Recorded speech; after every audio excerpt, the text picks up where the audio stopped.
Espacio de investigación feminista. Espacio de investigación feminista. Espacio de investigación feminista. Somos mujeres luchadoras diversas que hoy, en estos duros tiempos de pandemia, pensamos juntas desde la Universidad Autónoma de Puebla. Reunimos voces para tejer hilos de sabiduría feminista. Conocimientos que nutren y desbordan la vida hoy confinada.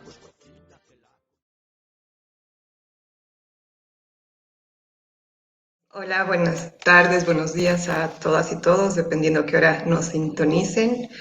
Es un gusto para nosotras hoy tener a una compañera del instituto. Ella es Azize Aslan, es kurda, luchadora, activista del movimiento Mujeres del Kurdistán. Hizo su doctorado en Sociología del Instituto de Ciencias Sociales y Humanidades de la UAP. Trabajó sobre el proceso autónomo de Rojava, Kurdistán, Siria, y la organización de la economía social. Su trabajo doctoral fue publicado con el título de Economía anticapitalista en Rojava, las contradicciones de la revolución en la lucha kurda, por la cátedra Jorge Alonso. Así se estudió economía e hizo su maestría sobre economía del desarrollo en Estambul. En estos años empezó a apoyar a la organización de cooperativas de mujeres, ECOGIN, donde tuvo la experiencia de presenciar las diferencias en las formas en que las mujeres organizan el trabajo, la producción, el espacio de reproducción, producción, etc. Desde entonces trabaja sobre la economía de las mujeres y apoya el proceso del cooperativismo en Kurdistán por parte del Congreso de Mujeres del Kurdistán. Así es un gusto tenerte con nosotras y quisiéramos empezar pidiéndote que nos cuentes brevemente algunos hilos de la lucha histórica del pueblo kurdo que nos permitan entender por qué te centras en la economía anticapitalista en Rojava, en tu estudio y en tu trabajo y activismo, y por qué esta temática te resulta a ti relevante. Gracias, Duña. Pues gracias, Raquel, también. Gracias, Espacio Feminista, a invitarme para hacer esa entrevista y darme un voz en ese espacio. Es un gusto, es un placer estar con ustedes. Bueno, si voy así de como seguir con la pregunta, creo que todo como el trabajo que yo he hecho es un trabajo también muy personal para mí, porque sí, es sobre mi pueblo, sobre la lucha de mi pueblo, pero al mismo tiempo sobre mí, como sobre mi subjetividad, ¿no? Por eso como creo que es la razón que yo he considerado trabajar, por ejemplo, sobre a esa historia de los kurdos, especialmente, particularmente en Rojava, tiene que ver como yo llegué a trabajar a ese tema. Bueno, yo digo eso porque creo que mi historia como personal también es muy común, ¿no? Como muchas historias de los kurdos ahí en Kurdistán. Bueno, yo nací en una familia así como pobre, ¿no? Y realmente eran pobres, no era como de norma. Entonces, y era como pues donde nací yo, como que se cuenta como una ciudad de Turquía, y se queda en la frontera de Siria y Turquía, digamos donde está Mesopotamia, ¿no? Mesopotamia, donde se fue la civilización de neolítica digamos, de ese continente, ¿no? Del continente de Asia y de África. Y bueno, en Mesopotamia lo que pasa es como si ustedes como miran así, Mesopotamia es una tierra pues son muchas tierras, ¿no? Es una valle muy grande y hay hectáreas de tierras. Pero lo que pasa, aunque había muchas tierras, pero las familias eran sin tierra. Los kurdos que vivían allá eran sin tierras y mi familia también. Y tampoco como que eran sin tierra, pero tampoco no podían trabajar en Mesopotamia porque era como prohibido a trabajar, digamos, como cosechar a la tierra. Entonces, mi familia como que se mudaba cada año a ir a una ciudad de Turquía que era como caminando, bueno, con camión era 24 horas de lejano. Entonces se iban a quedar 6 meses allá a trabajar en campos de turcos y luego volver a vivir en 6 meses en Kurdistán, digamos. Entonces, a eso como yo me he preguntado, como todo creo que mi infancia, pero ¿por qué toda mi familia trabajaba y seguíamos pobre y para cada año deberíamos hacer a ese viaje, ¿no?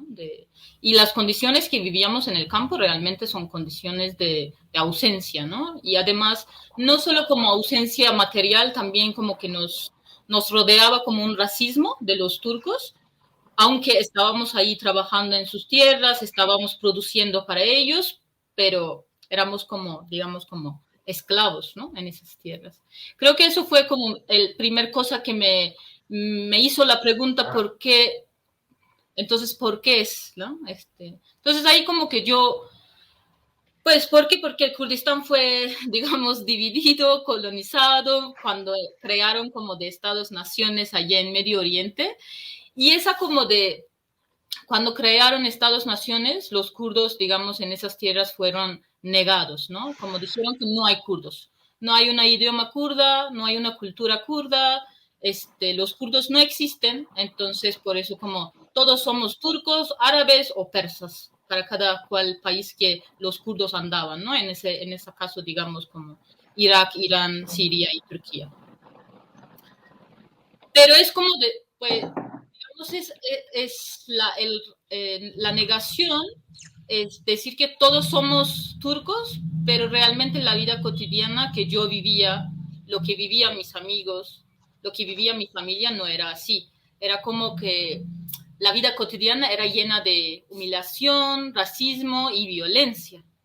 Entonces, y esa como justamente yo todo lo que hago como alrededor de mi trabajo, armar como pues un discurso de anticapitalismo en Kurdistán o como la organización anticapitalista en Kurdistán, pues tiene que ver viene con esa historia, creo, ¿no?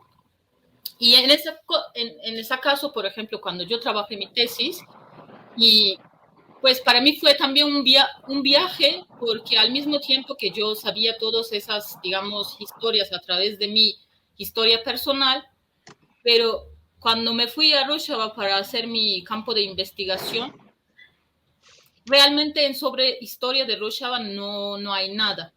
No hay nada escrito, porque la historia también se escribe por dominantes y por colonizadores, y mientras que escriben en esa historia, los kurdos siempre eran como víctimas, eran como que fueron como víctimas de masacres muy grandes, ¿no? Pero al mismo tiempo yo estaba preguntando, sí, como había muchos masacres, realmente como es un genocidio así de muy como lento en todo ese de siglo, pero sí, pero entonces yo estaba buscando, pero sí había masacres, pero sí al mismo tiempo ese pueblo está luchando, está resistiendo. Entonces, ¿dónde está esta historia de resistencia? Pues no encontré nada escrito, entonces yo lo que hice, pues seguir la memoria y de la pues, historia oral de los pueblos, preguntando a gente que me cuentan cómo habían resistido. Entonces, todas las cosas que cuando me estaban contando cómo resistieron, pues su resistencia era para mí lo que marcaba, resistían, a veces como marchaban, a veces como armaban rebeliones, pero muchas veces era una resistencia muy cotidiana, es decir, armar relaciones comunales allá. Entonces, en ese entendí que como esas relaciones comunales lo que hacen existir a esas resistencias de los kurdos como siglo pasado, bueno, mientras ahora, ¿no? Y por eso como que voy a estar cantando algunos como puntos de la historia de los kurdos, particularmente en Rojava. Cuando miraba esas como historias de resistencias, entonces yo lo que me estaban marcando eran relaciones comunales que me estaban contando. Por ejemplo, cómo vivieron secretamente, cómo hicieron como de reuniones juntando en las casas, o cómo siguieron aprendiendo en kurdo, por ejemplo, las mamás cómo los enseñaban a sus hijos. Toda esa Entonces yo lo que entendí, esa historia comunal también es una historia de la lucha de las mujeres, porque la resistencia comunal que estaban armando eran las mujeres que estaban como poniendo, digamos, tejiendo a esas relaciones comunales, ¿no?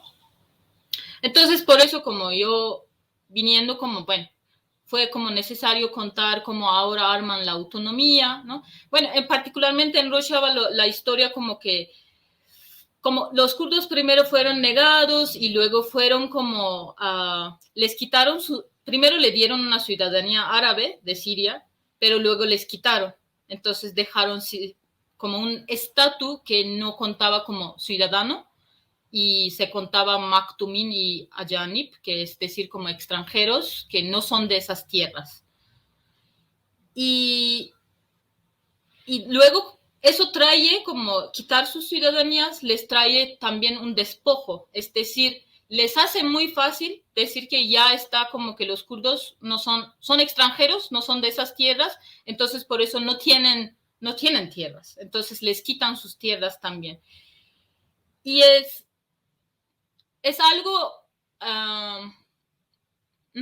es algo contradictorio, digamos, en esa historia, aunque les quitan ciudadanía, pero no dejan que se vayan a otras partes de Kurdistán. Les obligan a vivir en esas tierras y trabajar por el Estado o trabajar por terratenientes grandes y ya, viven en esas condiciones. Pero al mismo tiempo eso, lo que decía, como que estaban resistiendo. Entonces yo lo que hice, pues contar esa resistencia y decir que esa resistencia es base de la autonomía de hoy. La autonomía lo que hace hoy, desarrollar a esas relaciones comunales y llevar un punto más político, más organizado y más amplio. Gracias, Asise. Es muy, muy, muy interesante lo que nos estás diciendo y muy ilustrativo de bueno, es mucho esfuerzo, creo, hacer un rastreo de estas formas de resistencia cotidianas, desde este sostenimiento, digamos, cotidiano, largo, difícil, de la vida, centrado mucho en la reproducción.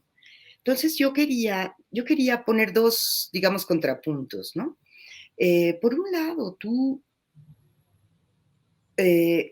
un pueblo que no tiene tierra, que tiene que trabajar para otros, pero que está buscando siempre conseguir ámbitos de autonomía material, diríamos así, y que entonces ensaya también formas creativas de armar cooperativas, de ensayar otras maneras de garantizar su sostenimiento. Por ahí creo que va algunos de los hilos que tú has ido rastreando, ¿no?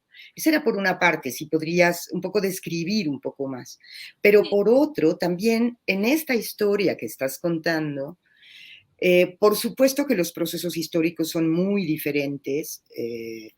Uno es un periodo de colonización muy largo, el de este continente, digamos, donde se superponen, ¿no? Capas y capas de historia, desde el dominio colonial hasta la República de Criollos, en fin. Pero encuentro algunas resonancias entre la historia del pueblo kurdo y algunas de las experiencias de los pueblos indígenas en este continente, digamos. Entonces, yo quisiera que tú nos pudieras, digamos, con esta experiencia de haberte movido unos años a caballo entre el mundo de allá, conociendo el mundo de acá, ¿qué puedes contarnos sobre esta larga lucha por garantizar la reproducción colectiva, digamos, de la vida común? Uh-huh. Bueno, sí, mi trabajo como que viene a contar a esa como la construcción de la organización anticapitalista, ¿no? Economía social y economía de mujeres. Y sí, ahí como que yo trabajé mucho sobre las cooperativas y de trabajos colectivos, no necesariamente como de organizar cooperativas como instituciones, más bien como cooperativizar las relaciones de las producciones y las relaciones de lo que cuentan por la vida, ¿no? Entonces, a esa cooperar, hacer juntas, a colectivizar a esos procesos, creo que siempre existía alguna forma, pero hoy están como que tomando otra forma, que están en nuevas formas tal vez en ese sentido están más organizadas. Es decir, como hay una fuerza, como podemos decir, revolucionaria, que está moviendo a esas fuerzas populares de gente, ¿no? Es decir, cuando empieza la revolución, por ejemplo, mucha gente lo que estaba buscando, sí, crear derechos para los kurdos. Digamos, una fuerza revolucionaria está organizando, tejiendo a esas fuerzas populares para que no solo como crear derechos culturales o derechos de como identidad para los pueblos, no, más bien como de, aunque sí son esenciales esos derechos, como que pues los kurdos como que lucharon por eso, pero creo que a lo largo de la lucha, como entendieron que ya no es, la lucha kurda no se puede ser solo como determinado por esos, digamos, derechos de existencia, más bien, pues necesitaban como de justamente armar una autonomía político, pero también en sentido justamente lo que tú dices, Raquel, como material, ¿no? Es decir, cómo vamos a seguir viviendo, cómo vamos a seguir trabajando. Por ejemplo, lo que me parece que es muy, muy bonito, muy relevante en Rojava, para que gente se pueden ir a participar asambleas, reuniones y de gobierno autónomo o decidir sobre su vida políticamente, están muy decididos que para hacer eso necesitan liberar su trabajo, necesitan armar un espacio de trabajo donde que se pueden tener esos derechos de también ir a participar a esos espacios políticos. Entonces yo creo que a esos dos espacios es muy importante a ver juntos y ver cómo es necesario. Es decir, si para decidir sobre mi vida, pues necesito también decidir sobre cómo voy a trabajar, ¿no? En ese sentido, las mujeres, como que bueno, tal vez en mi libro no se cuenta tanto, pero el trabajo que están haciendo las mujeres, pues también a cambiar la economía, el sentido de la economía, porque la economía que lo que cuentan es como mercado, a vender y comprar y dinero. Pero las mujeres pues dicen que no, eso no es economía. La economía es también a cocinar colectivamente, hacer pan colectivamente, ir a trabajar en el campo colectivamente, pero al mismo tiempo a gozar de ese trabajo. Es decir, no pensar que siempre que sean trabajos obligados. Entonces, yo creo que se convierte a bueno, están cambiando el discurso de la economía en total, ¿no? La economía ya es la producción de la vida, no es dinero, no es mercado, no es solo capital, ¿no? Y otra pregunta como que yo lo veo así de semejantes en esas como de tierras, pues yo me siento con mucha suerte, es decir, por estar acá y ver la resistencia de, por ejemplo, los pueblos indígenas y luego con las claves que me están dando a mirar otra vez a Kurdistán, ¿no? Lo que me hizo, por ejemplo, me dio muchas claves en sentido de la defensa de territorio, ¿no? Nosotros decimos como la liberación de Kurdistán, pero realmente yo entendí que eso lo que estamos haciendo es una defensa de territorio. Es decir, no estamos solo diciendo, pues vamos a poner como nuevas fronteras y armar como nuestro país. No, más bien estamos defendiendo donde necesitamos vivir y trabajar y hacer, ¿no? Entonces, y hay sí muchas, hay muchas diferencias seguramente, sobre todo colonialismo de acá, a mí me parece que se borró como una memoria, ¿no? Pero al mismo tiempo, bueno, allá también hay otro tipo de colonialismo, ¿no? Tal vez no es como colonialismo de acá, como que se fue muy brutal, como exterminio de los pueblos, y luego como después de colonialismo que los estados como que crearon acá, son muy diferentes que de allá, ¿no? Por ejemplo, ahí el Estado-Nación es algo más profundo, más sagrado, y más como los ciudadanos tienen una relación muy, ciudadanos que se fueron llamados como dominantes, digamos, o hegemónicos, o nacionales. Entonces, ellos tienen como una relación muy sagrada y muy profunda con su Estado. Por eso como que todo lo que hace el Estado es justo, tiene razón el Estado, ¿no? Entonces, por eso matar kurdos, por ejemplo, es algo normal, ¿no? Entonces, acá también creo que hay esas como de formas, pero yo diría que como una cosa que es lo que hace muy diferente a esas historias de resistencias de los pueblos, creo que es como estructura estructura del Estado, o cómo se está relacionando en la vida cotidiana, ¿no? Por ejemplo, todos los turcos o todos los árabes, todos los ciudadanos hombres, varones que se van a ejércitos, allá por esos estados-naciones, luego regresan y convierten ser un estado pequeño en sus familias. Entonces, por eso nosotros dijimos como nuestra lucha primero con los estados que tenemos en la casa, es decir, contra los hombres, ¿no? Entonces, eso no lo sé exactamente si pasa acá en Latinoamérica, pero allá sí está muy... sí, es muy fuerte ese asunto, ¿no? En tu trabajo hay una perspectiva que nos parece muy importante enfatizar, que tiene que ver con poner luz en el carácter contradictorio de las luchas y qué supone eso a nivel de un proceso de autocrítica de los procesos revolucionarios. ¿Cómo ha sido para ti ensayar esta mirada para nutrir, digamos, tu propio proceso, tanto investigativo como que está tejido con tu lucha, ¿no? Sí, a mí me interesa mucho esa de cómo esas contradicciones se aparecen en las luchas, ¿no?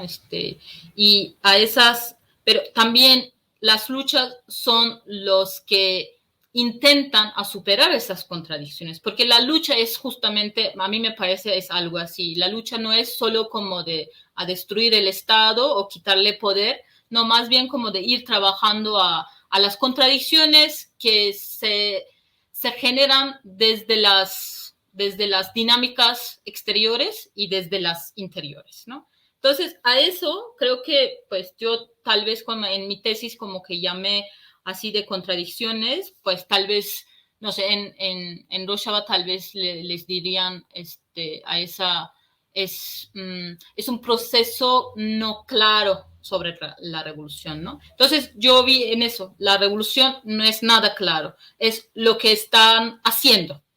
Entonces lo que están haciendo en ese momento hay muchas como de desafíos, digamos, aparecen. Y bueno, desafíos son, digamos, como cosas estructurales, pero al mismo tiempo como esos discursos revolucionarios que, como en el siglo pasado, hemos traído en nuestra memoria y estamos como trayendo en nuestras luchas también. Entonces es como, crean como contradicciones, ¿no? Y bueno, es, digamos, como sujetos revolucionarios o sujetos luchadores que estamos haciendo, o los kurdos que están armando a esa revolución de Rojava, pues se vean que son sujetos revolucionarios, pero contradictorios. Es decir, no son así de personas puros. ¿Por qué digo eso? Porque, por ejemplo, una persona cuando ya empieza la lucha le pone a hacer como una práctica de crítica y autocrítica. Entonces, porque dice que, bueno, esa digamos, la metodología, la filosofía de crítica y autocrítica que están practicando los kurdos en los espacios de la lucha, mientras que están luchando, para convertir, bueno, para ver qué son nuestras contradicciones por ser sujetos revolucionarios. Es decir, como ¿no? Somos personas que fuimos creados, digamos, a esos sistemas de patriarcales y de estados. Entonces, nosotros estamos muy disponibles, o como tenemos esa capacidad de producir poderes y jerarquías, ¿no? En espacios de la lucha. Entonces, por eso, las personas que están en la lucha lo que hacen como de siempre crear una autocrítica, cómo se participa en la lucha y cómo hacen, ¿no? Sobre su hacer, hacen una autocrítica. Y la crítica, como es algo más colectivo y para hacer para otras personas, es decir, como de cómo me voy a relacionar con mi compañero que está en mi lado, pero está haciendo, por ejemplo, está reproduciendo relaciones patriarcales, ¿no?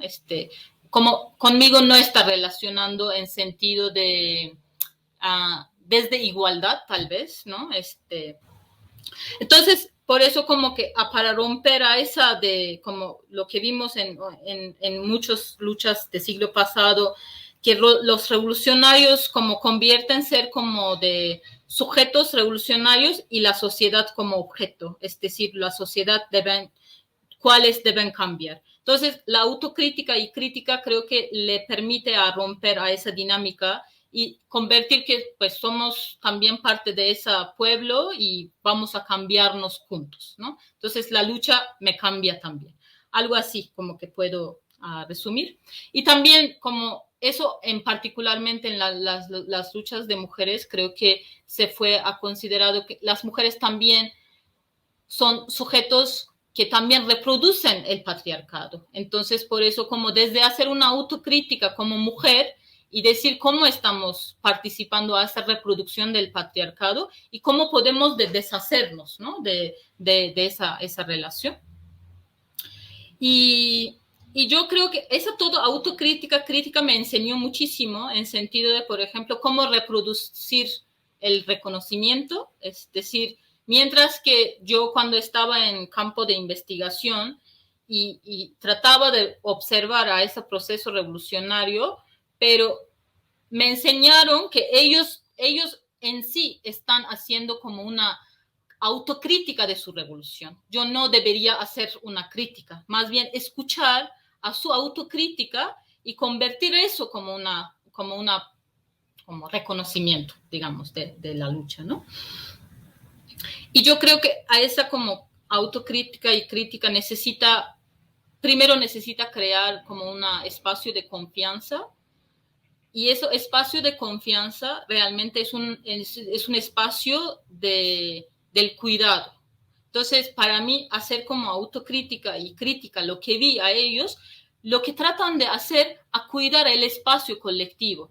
Porque, por ejemplo, a mí me había explicado un compañero así, ¿no? Pues hacer crítica te permite no hacer como chismes. No necesitas hacer chismes. Y ahí como que le dices lo que le parece como mal, ¿no? De tu compañero. Entonces, por eso como en ese sentido yo puedo decir que todo el proceso es como de a cuidar a ese espacio y sí, democratizar, digamos, esos espacios, ¿no? Por eso como de ver contradicciones de sujetos revolucionarios, sujetos luchadores y ver como a esas relaciones también dispuestos a producir a esos poderes y jerarquías. Entonces eso lo que hace como a considerar que necesitamos convertir a esos espacios democráticos. Eso puede ser un espacio político, pero también puede ser una familia, ¿no? Hacen como un discurso sobre la democratización de familia, ¿no? Pero hacen la misma metodología, usan como la crítica y autocrítica entre parejas o entre familia con los niños y tratan de democratizar familia, ¿no? Entonces, no es como solo en una asamblea, también en la muy vida cotidiana de una familia se puede encontrar a esas dinámicas que yo lo que hice a esa dinámica o a esa metodología, cómo les sirve para superar esas contradicciones. Contradicción como poder, contradicción como la reproducción de jerarquías y de otras dominaciones, ¿no? Así se. Entonces, en este sentido, bueno, ya lo has ido explicando, pero quizá alguna formulación más sintética que tú nos pudieras brindar sobre este modo tan interesante en el que van trenzando, o como tú piensas que van trenzando, o como tú recoges que va haciendo y lo significas para seguir entrando a nuevos momentos de autocrítica y de reflexión, el contenido anticapitalista y el contenido antipatriarcal de estas luchas de los pueblos kurdos. A mí eso me gustaría mucho que lo lograras expresar para que lo pudiéramos comunicar con más claridad también desde nuestro pequeño espacio, digamos. Sí, yo creo que para eso es muy, muy relevante o como muy comprensible entender a través de la historia de las mujeres kurdas, ¿no? Porque como la lucha, como dijo, como que negaron los kurdos y los kurdos como armaron una lucha para su identidad, pero era como, parecía como solo contra Estado, ¿no? No tenía mucha perspectiva, digamos, el inicio, ni ser anticapitalista.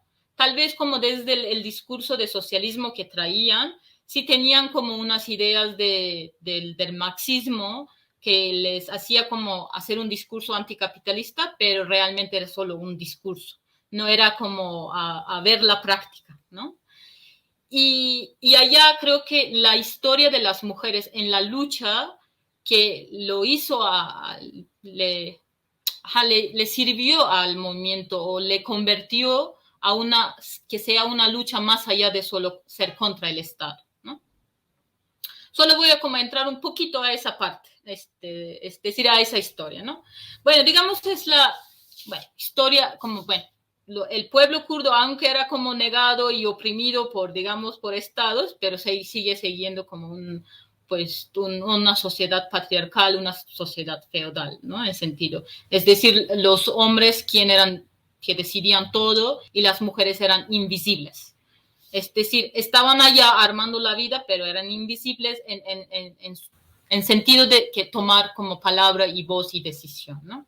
Y por eso cuando a esa, digamos, última lucha, última rebelión de los kurdos, cuando se toma todo ese discurso de la liberación en sentido del marxismo y leninismo y llamar a los pueblos, armar una lucha popular, pues las mujeres en ese momento pues empiezan a participar a esa lucha, como para Kurdistán, ¿no? Para liberar Kurdistán y los kurdos.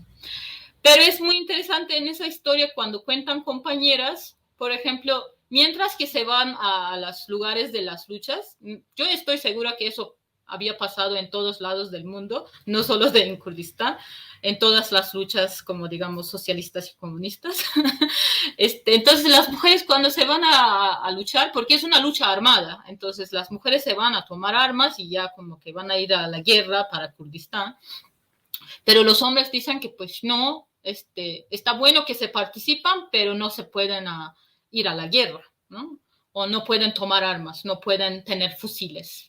Deben hacer otras cosas. ¿Qué es otras cosas? Cuidar al campamento, ¿no? Cuidar a los hombres, tal vez, o como de lavar ropas, lo que sea. Pero era como que el mismo rol que estaban trayendo desde la sociedad, ¿no?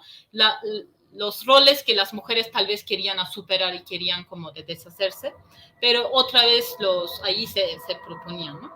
Entonces, en ese momento, creo que es algo, como hay dos cosas, digamos, dos puntos. Uno, como las mujeres empiezan a experimentar la opresión de los hombres en campos de la lucha.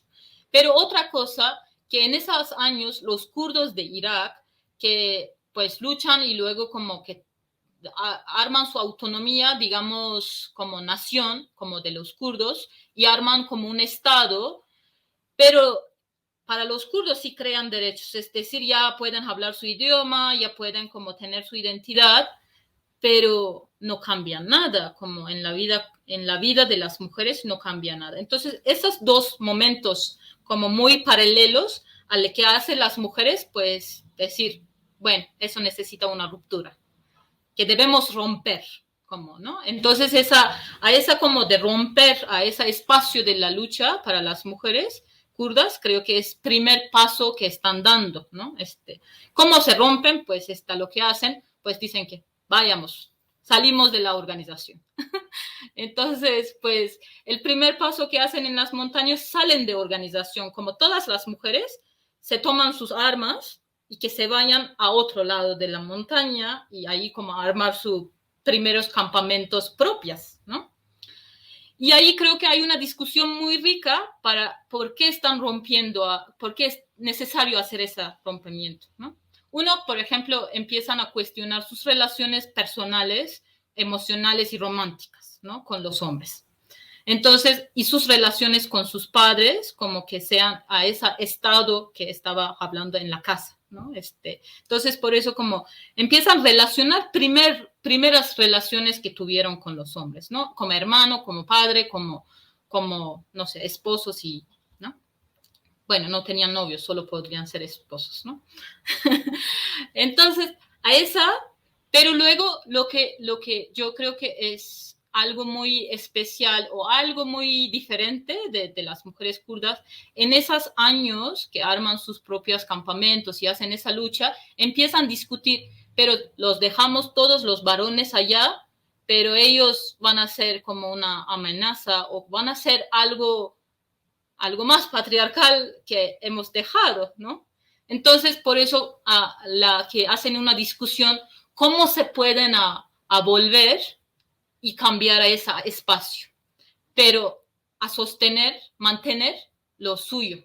Es decir, como en ese momento ya empiezan a armar esa organización propia y participar la organización, digamos, la mixta, ¿no? Bueno, eso lo hacen guerrilleras, digamos, en las montañas, pero ¿cómo se viene eso a la vida cotidiana del pueblo? Es como, a mí me parece que el proceso es más importante. Justamente en esos años, 90, bueno, eso como la primera organización de la ruptura, que parece como en 92, y este año empiezan como rebeliones populares en las ciudades de los kurdos.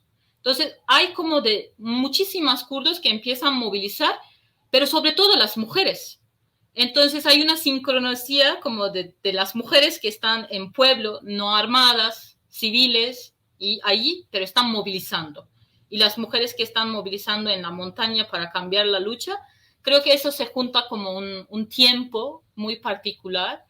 Y ese discurso de las montañas que convierte con los discursos de las mujeres que están en las movilizaciones populares, porque en las movilizaciones populares lo que hacen, por ejemplo, los soldados, los policías, llevan los hombres primero, luego llevan los hombres a cárceles, pero vienen luego llevar a sus mujeres y violar a las mujeres en frente de sus esposos o sus hombres, para que colaboran, para que hablan o para que dejan de luchar, ¿no? Para resistir.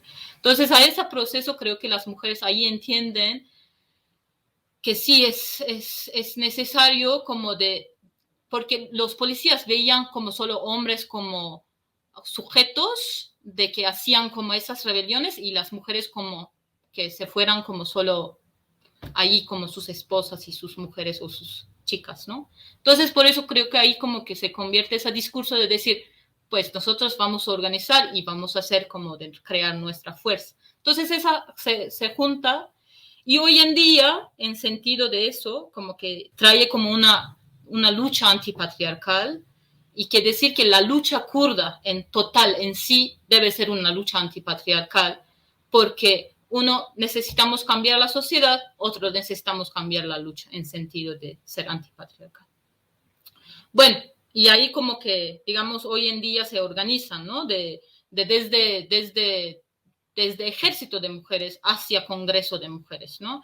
Y en toda la vida, así, digamos, asambleas, comunas, cooperativas de las mujeres, pero en otros espacios mixtas que participan las mujeres no solo participan, llevan a esos espacios que sean donde se pueden despatriarcalizar, ¿no?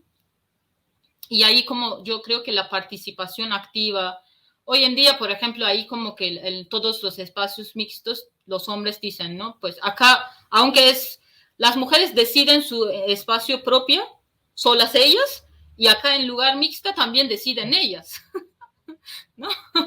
Al final del día los hombres ya no deciden, así como, bueno, es una burla, pero realmente es un poco así, como que se hacen que todas las decisiones que sean a favor de las mujeres, o no solo a favor de las mujeres, a favor de la sociedad, ¿no? Porque lo que está a favor de mujer es a favor de sociedad, ¿no? En ese sentido, así como miramos.